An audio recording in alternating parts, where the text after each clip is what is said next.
अशा पद्धतीने वडे करण्याचा एक फायदा आहे की यामध्ये तेल अजिबात राहत नाही आणि थंड जरी झाले तरी लूज पडत नाही। व्हिडिओ आवडल्यास लाईक, कमेंट आणि जास्तीत जास्त शेअर करा। अशा नवनवीन रेसिपीजच्या व्हिडिओसाठी सबस्क्राईब करायला विसरू नमस्कार, श्री स्वामी समर्थ। मी वैशू होम किचनमध्ये तुम्हा सर्वांचं मनपूर्वक स्वागत आहे। चला तर मग आजच्या रेसिपीला सुरुवात करूया। इकडे आपण 2 वाटी साबुदाणा घेतलाय। त्या साबुदाण्याचे जाडसर असे पीठ तयार करून घेऊयात। पिठामध्ये साबुदाणा भिजेल एवढेच पाणी घालून साबुदाणा 10 ते 15 मिनिटांसाठी असाच भिजत ठेवूयात। इकडे आपण 4 मीडियम साईजचे उकडलेले बटाटे घेतलेत। बटाटे स्मॅश करून घ्यायचेत। इथे 2 आल्याचे तुकडे आणि 8 ते 10 हिरवी मिरची घेतली आहे। तिखट तुम्ही तुमच्या आवडीप्रमाणे घेऊ शकता। इथे अर्धी वाटी भाजलेल्या शेंगदाण्याचा कूट घेतलाय।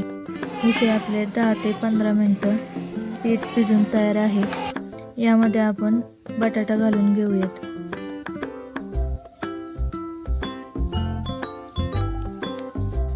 यानंतर हिरवी मिरची आणि आल्याची केलेली पेस्ट घालून घेऊ। यानंतर शेंगदाणा कूट आणि चवीप्रमाणे मीठ घालून घेऊयात। हे मिश्रण एकजीव करून घेऊया।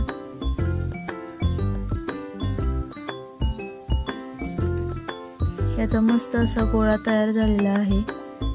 यानंतर यामध्ये एक पळी तेल घालून परत एकदा मस्त एकजीव करून घेऊया।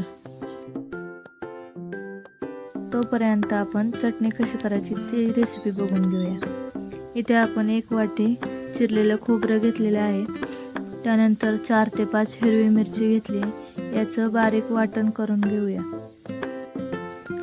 बारीक वाटण झाल्यावर यामध्ये परत एकदा पाणी घालून चवीप्रमाणे मीठ आणि 2 चमचे दही घालून घेऊया आणि हे परत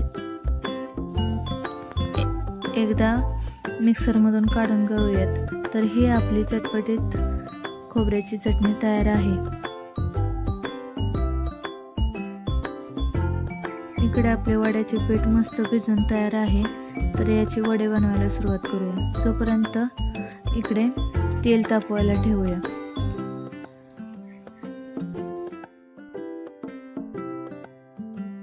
एक एक करून याचे मस्त सगळे वडे बनवून घेऊया।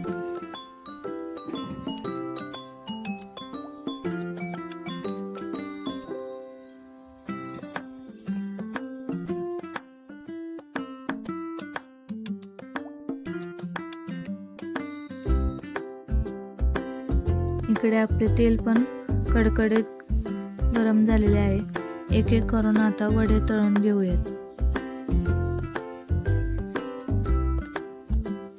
वडे टाकायच्या वेळी गॅस फुल फ्लेमवर ठेवा आणि वडे टाकल्यानंतर गॅसचा फ्लेम मीडियम करावा। मीडियम हीटवरती एक एक करून सगळे वडे तळून घेऊया।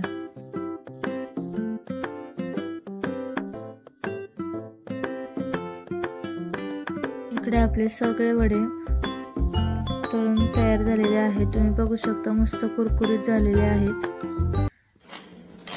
हे वडे तुम्ही खोबऱ्याची चटणी आणि दह्यासोबत खाऊ शकता। सबस्क्राईब करायला विसरू नका। थँक्यू।